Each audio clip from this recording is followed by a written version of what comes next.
Olá pessoal, tudo bem? Hoje eu quero conversar um pouquinho com vocês sobre os 12 signos, comparando o significado de cada um, ou pelo menos uma face de cada signo, com a natureza, as estações do ano e especialmente a agricultura. Então, vou começar, pra gente nem perder tempo, porque sei que o vídeo vai ficar longo até eu contar todos os 12 signos. A gente começa com Áries, que é o primeiro signo, e o início da primavera. Vamos lembrar que a astrologia era um estudo que comparava já as estações do ano, a posição dos astros, com o que acontecia com a natureza e com as pessoas, mas levando em consideração o hemisfério norte e não o hemisfério sul. Então, todas as estações vão estar espelhadas das estações aqui do hemisfério sul. Eu tô gravando esse vídeo do Brasil, sou brasileira, enfim.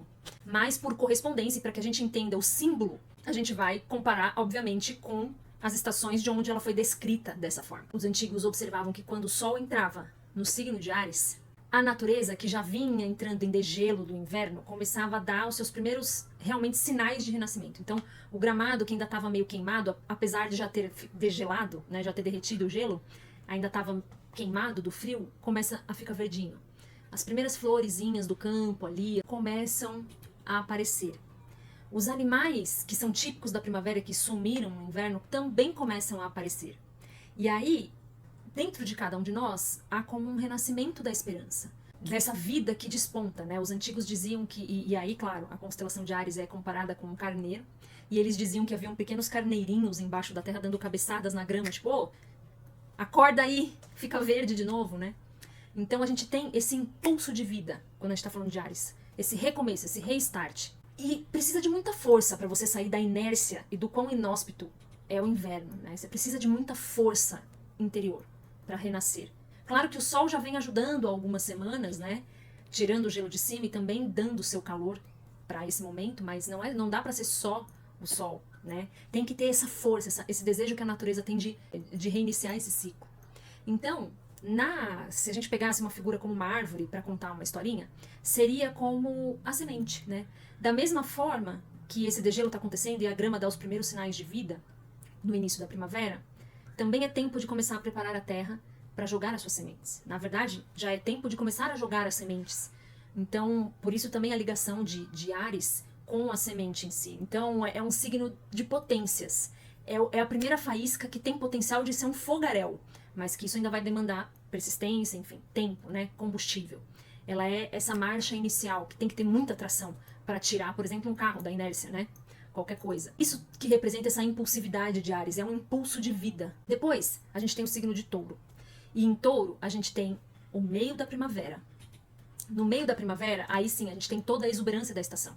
Flores, os animais se encontrando e já querendo copular, enfim. Os animais que botam ovos começam a botar os seus ovos, enfim. Nós temos Touro, regido por Vênus, inclusive, né? Esse signo que até representa muito, esse planeta que até representa muito esse momento do copular dos animais em Touro. A temperatura fica de fato mais confortável, né? Realmente mais confortável, as pessoas estão mais relaxadas, porque o inverno ele tem aquela tensão, né? Da gente manter a nossa própria temperatura. A manutenção da vida é o que representa Touro.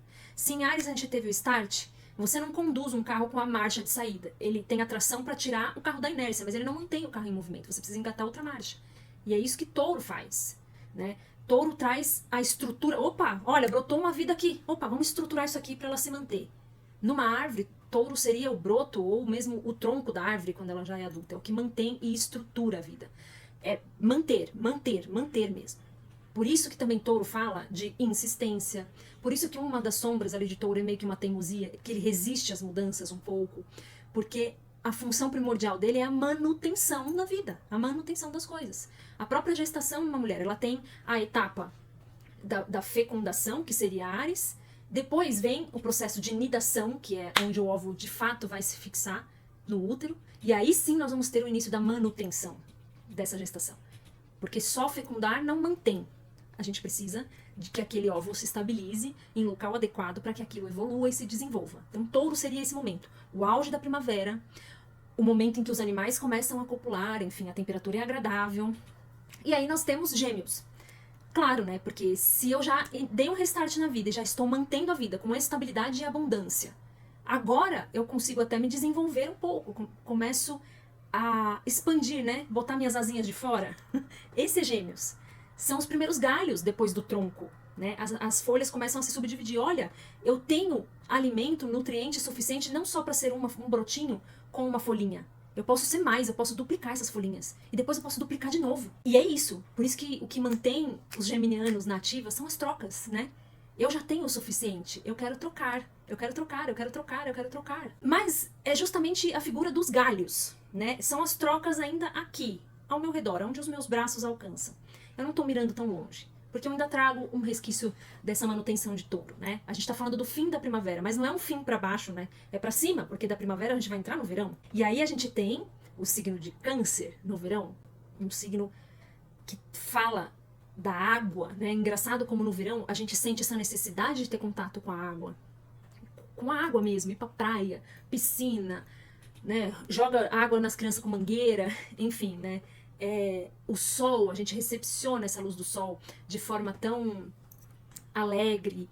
Câncer é um signo da construção da intimidade, do conforto, né? E sendo o início do verão, é curioso, né? Pensar que nesse momento, apesar dele parecer um signo introspectivo, ele não é, necessariamente. Ele é um signo dos afetos. Eu ouvi esses dias uma frase que me fez pensar, né? Foi uma frase filosófica, não sei se biologicamente isso faz sentido, mas pensando, né, dizendo que as flores que vão frutificar, que vão se tornar frutos no verão, são as flores que se permitem ser afetadas, se deixam ser afetadas. Então, a fertilidade de Câncer, ela é esse ato de se deixar afetar. Então, eu me deixo afetar pelo calor do sol, eu interajo mais com as pessoas, eu saio um pouquinho mais de casa, né? Então, Câncer não é exatamente, quando a gente faz essa comparação com a natureza, um signo de introspecção. Ele é um signo de afetar e ser afetado. Até porque ele é um signo cardinal, né? Um signo de impulso. É um impulso do sentir. Então, é um momento de muita alegria, de muitas trocas. A temperatura já está alta, então os antigos já sentem mais necessidade nesse momento de estar do lado de fora de casa, ali, mesmo que no quintal. É um momento em que os animais que copularam lá em Touro têm seus filhotes, então você começa a ver essa figura materna de Câncer, de fato, nos filhotinhos dos animais, nos ninhos dos passarinhos, onde os ovinhos já chocaram, né? Toda essa figura maternal surgindo. E aí nós temos Leão, como, de fato, a exuberância do verão. O meio do verão, né? O pico do verão. Peraí que eu vou acender a luz. Voltei. Enfim, voltando para Leão.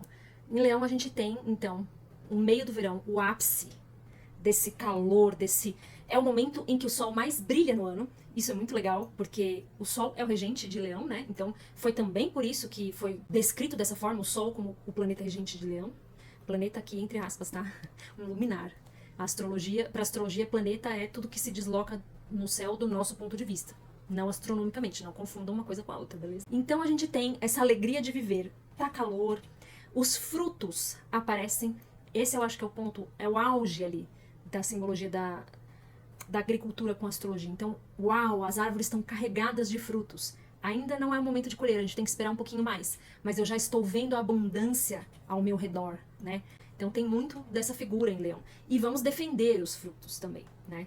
Então, se os animais que circundam ali a nossa vila quiserem atacar o pomar, nós vamos defender o nosso alimento. Se as pragas tentarem destruir, nós vamos tentar combater isso. E então, nós chegamos no fim do verão com o signo de Virgem. Agora sim, é tempo de muito trabalho porque é tempo de colheita.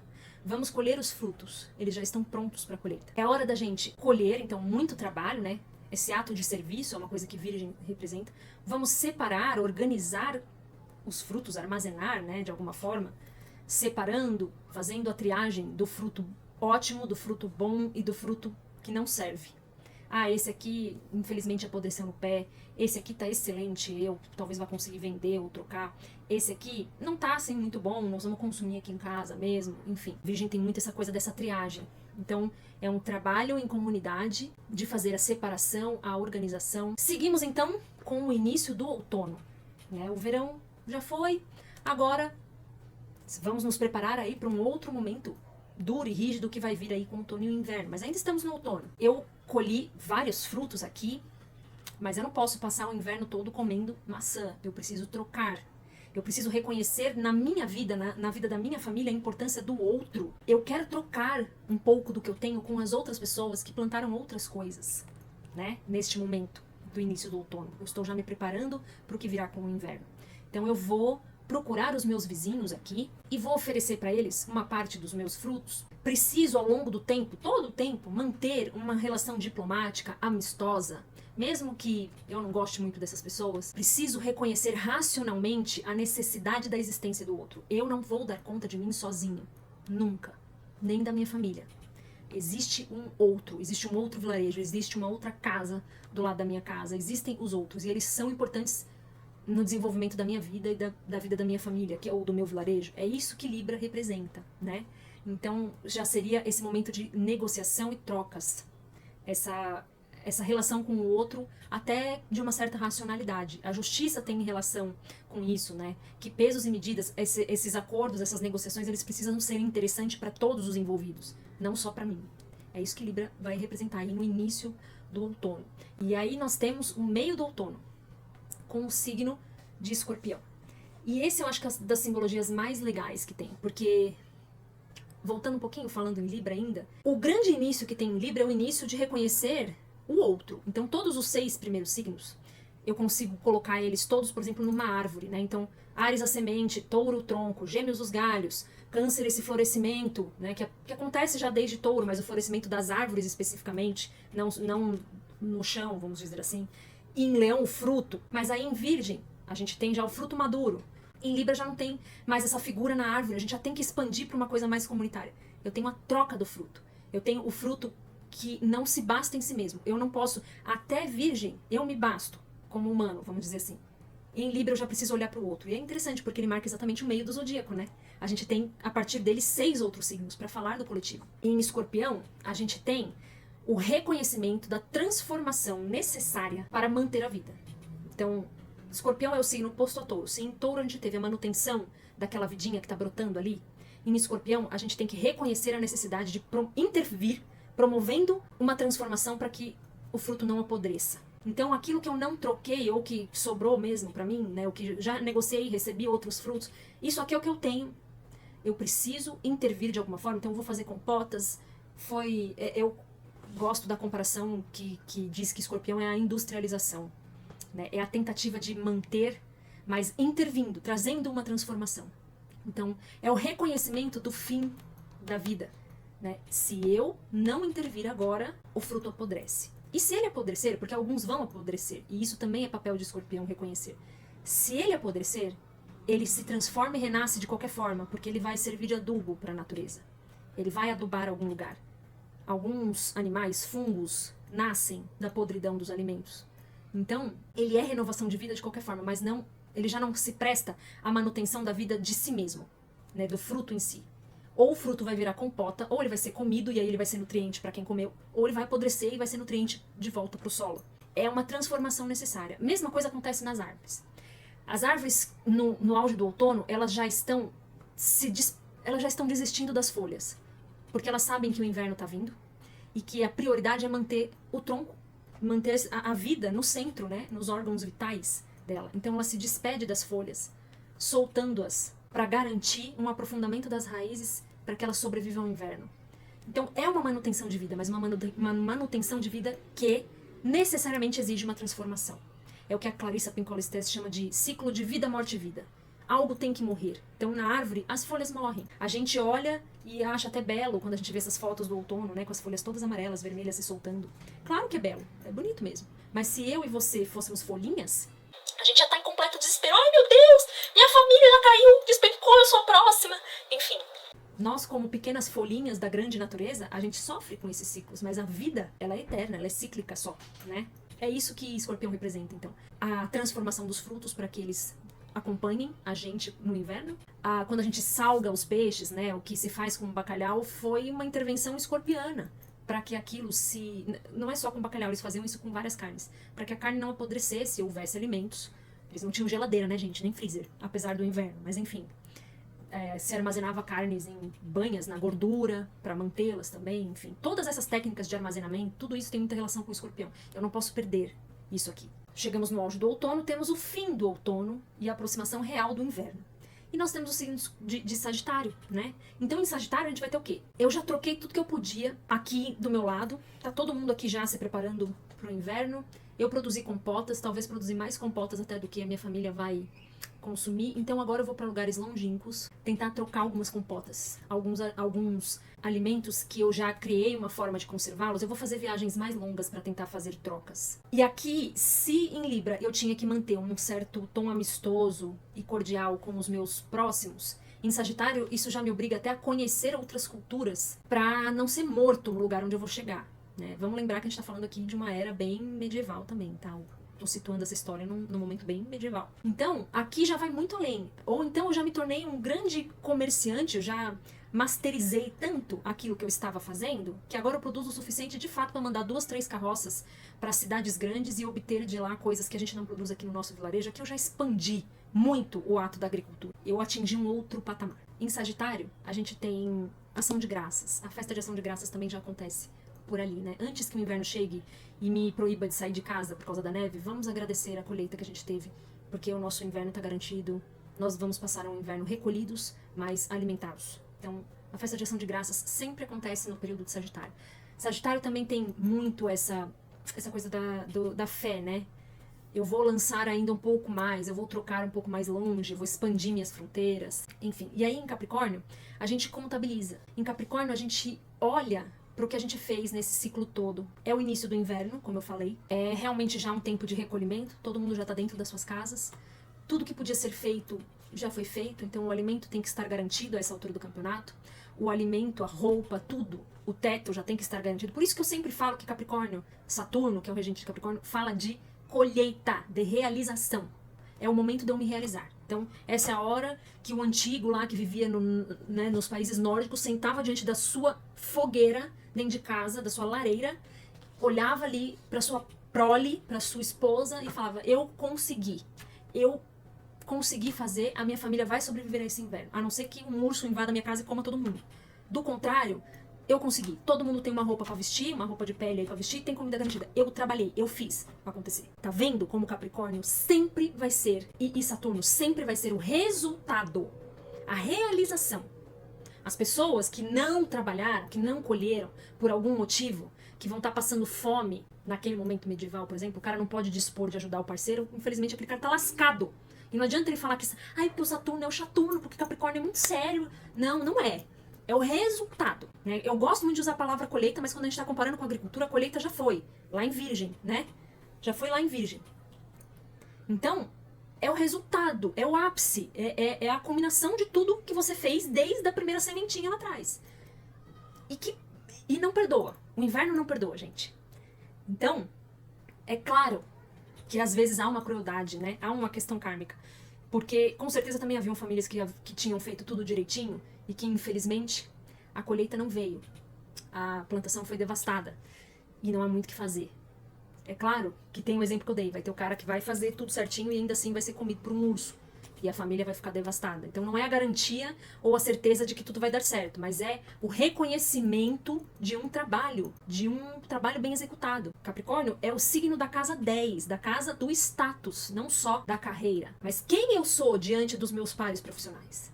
Né? Eu sou reconhecida como por eles? Como uma preguiçosa ou como alguém competente? Inteligente, dedicado. Isso é resultado de todo um trabalho que eu apresento, né? Não dá pra ficar pagando todo mundo pra eles pensarem qual que é melhor de mim. Então, também é uma casa que fala de status, como eu sou vista, especialmente dentro da carreira, mas também dentro do nosso convívio de alguma forma. E aí, nós temos, depois de Capricórnio, Aquário como o auge do inverno ali já. E é curioso, porque é um signo da coletividade, né? É legal a gente pensar nessa figura aquariana. Eu gosto muito de fazer a comparação com os animais que se encostam nos outros pra dormir, pra manter a temperatura. Então, mais uma vez, nós temos a figura de um signo que nos lembra da necessidade do outro, da existência do outro. Então, nos antigos mesmo, eram com pele de animais que eles se esquentavam. Eles precisavam desse outro, inclusive para se alimentar. Então, eles comiam carne do animal e ficavam com a pele e a gordura, enfim, tudo se aproveitava para a própria sobrevivência. A humanidade não tinha outros recursos para sobreviver no inverno naquele período. Existe uma questão também em Aquário muito pragmática e racional, né? A gente fala que Capricorniano é muito cético, mas eu acho que Aquário é mais. E aí eu acho que também é um momento, nessa historinha fictícia que eu tô contando, em que o cara consegue olhar pro que ele tem e, se ele tem condições, acolher os que estão ali em volta. Então, aquele cara com quem ele trabalhou durante toda a colheita, mas que teve um problema, ele, nesse momento, no auge do inverno, ele pode ser acolhido. Claro que eu imagino que naquele momento a prioridade é manter a sua própria prole, né? Essa era a mentalidade vigente. Mas mantida a minha prole, será que a gente não consegue acolher pelo menos algumas pessoas? Será que se a gente não se unir aqui no vilarejo, a gente não consegue ainda alimentar mais essa família? Então, esse é o momento em que a sua gratidão, que vem sendo contemplada já desde Sagitário, lá na festa de Ação de Graças, ela pode se tornar prática, ela pode ter oportunidade de se tornar prática. Porque é o auge do inverno. Então, no auge da frieza e da racionalidade que às vezes Aquário representa, né, do ceticismo, há no fundo, no plano de fundo, um desejo de ser solidário, de manter todos bem. Vamos resistir só mais um pouquinho. Tem só mais um pouquinho. E aí a gente chega justamente no signo da misericórdia, né? No signo de Peixes. Graças a Deus está acabando o inverno, né? Eu imagino que graças aos deuses, para eles, no caso, né? Que tinham essa cultura bem próxima dos pagãos. Então, a gente começa a ter, né? Ali em Peixes, a gente já começa a viver o degelo. É o gelo, a rigidez da realidade, querendo virar água de novo para fluir e voltar aos rios, aos lagos, enfim. O início do renascimento, né? Vai ficar nítido no próximo signo, que seria Áries. Mas é a sensação de uma intervenção divina. Nossa, eu não aguentava mais. E aí vem o alívio. Esse é Peixes, é o fim do inverno, né? E é isso, gente. Eu espero que tenha ilustrado para vocês um pouquinho, que isso ajude também a reconhecer mais um pouquinho a figura dos signos, situar eles na natureza e no contexto da agricultura. Eu acho que ajuda bastante, especialmente para alguns signos. Eu espero que vocês tenham gostado.